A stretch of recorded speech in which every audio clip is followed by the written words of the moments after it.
Hello, are you ready to learn some fun facts about Cibara? Let's start. First of all, I hear you say, "What's Cibara?" Well, Cibara is Arabic written backwards. And this is how we write Arabic using Arabic letters. Why did I do so? Because Arabic is a language that is written and read from right to left. Is Arabic the only language that does so? No. All languages from Semitic origins do the same thing, like Aramaic, Hebrew, Syriac, Arabic, Amharic, and I'm sure there are more. Also, there are few languages that have no Semitic origins but have adopted the Arabic alphabet to write their language, such as Persian, Urdu, Sindhi, Kurdish. Moreover, there are more languages that are also written from right to left, but they're neither Semitic nor use the Arabic letters.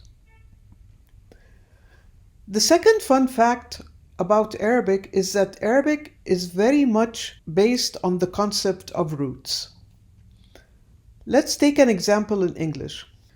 Now, if we look at the verb to study and try to think of some of the words that are related to the verb, we might come up with student, which is a good example of how we have a root and the word that's related to it is also using a lot of the letters in the same order as we had them in our original verb.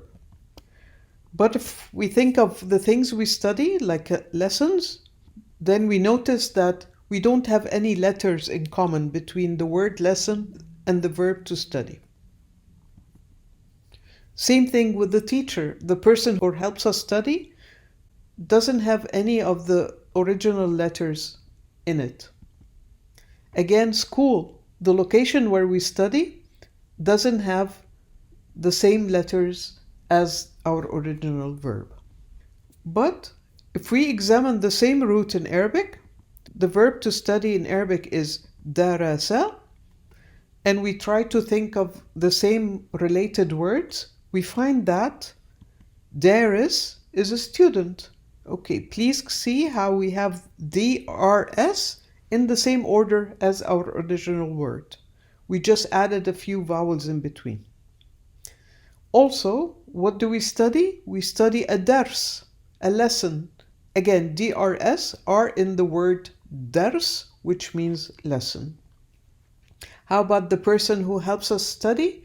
It's the root, but we throw in front of it an MO to give us the person who does the verb. So it becomes mudaris or teacher. And if we throw an MA in front of the root, we get madrasa, which means school. So as you see, in Arabic, the root that's usually made up of 3 letters gives us fruits or new words that are very much related. They all have the same letters and in the same order.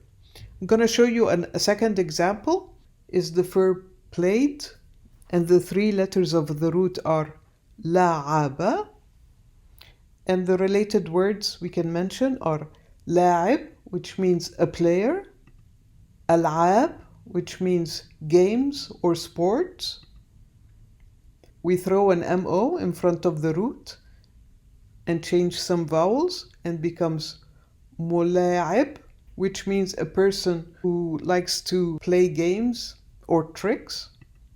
And we throw an MA and it becomes the location where we do the playing, mal'ab, an arena, a court, or a field where playing takes place.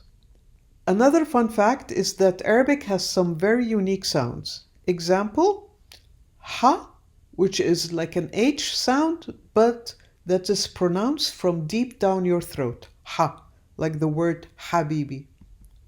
And ah, which is an A sound, again pronounced from way back in your throat. Ah, like the name Ali. On the other hand, Arabic is missing some sounds that we know from other languages, like a P and a V. And they are usually substituted with a B and an F. Another fun fact is how vowels are represented in Arabic. Like any other language, Arabic has some vowels. It has 3 vowels to be specific, A, O, and I. So to represent the vowels, we use vowel letters, which is what we do in all other languages. And these are the same 3 vowel letters in Arabic. But sometimes we need a shorter vowel sound. So what we do is we use vowel marks. So for the letter sin, or like an S in Arabic, we just add vowel marks to give the sound sa, su, si. Another fun fact is the importance of dots, or how dots came by. If we think of the letter S in English, it usually makes the sound s, like in sand. But sometimes it makes a sound sh, like sugar. So how can we tell the difference between the two? Well, most people who know English well or are native English speakers would have no problem at all knowing when to say s and when to say sh. Well, the same happened in Arabic, that we had one letter that represented the 2 sounds, s and sh. And that was no problem for native speakers of Arabic. But when Islam went into new areas where the people spoke other languages, and those people wanted to be able to read the holy text or the Quran without making any mistakes, it was kind of dangerous or like not acceptable to use the same letter to indicate 2 different sounds. So what they did was they left the letter as is to indicate an S and added 3 dots to it to indicate a sh. So from now on, there is no confusion. And they did this with many other letters in Arabic. So Arabic actually started with 17 letters. Right now we have 28 letters because we added different letters to make sure that every letter we see written is always pronounced in the same way. No confusion whatsoever. Another fun fact is that Arabic is only written in cursive. So here is the word Arabi, which means Arabic, written in cursive. Any letter that could be attached to the following letter is actually attached to it. So if I write the word in print, you can see how each letter originally used to look like. But again, as I said, this is not allowed in Arabic. And finally, and related to the last point, we're going to talk about how calligraphy developed as an art. So before Islam, most Arab tribes worshipped idols, like the ones you see right here. So when they adopted Islam, and then they started building mosques, they wanted to decorate them the same way churches and synagogues are decorated, with paintings and statues and different artistic objects. But they wanted to stay far from anything that would be closely related to idols. So they decided to use Arabic script as their form of art to use in the mosques. So this is a phrase, Bismillah ar-Rahman ar-Rahim, that's used repeatedly in the holy text or the Quran. So now we're going to look at some examples of Arabic script that was used originally to write the Quran and later for decorating mosques. So this is the same phrase that you see up there, but written in a script called Kufi. This is Raq'a. This is Naskh. As you see, we're getting more decorative. Diwani and Thuluth.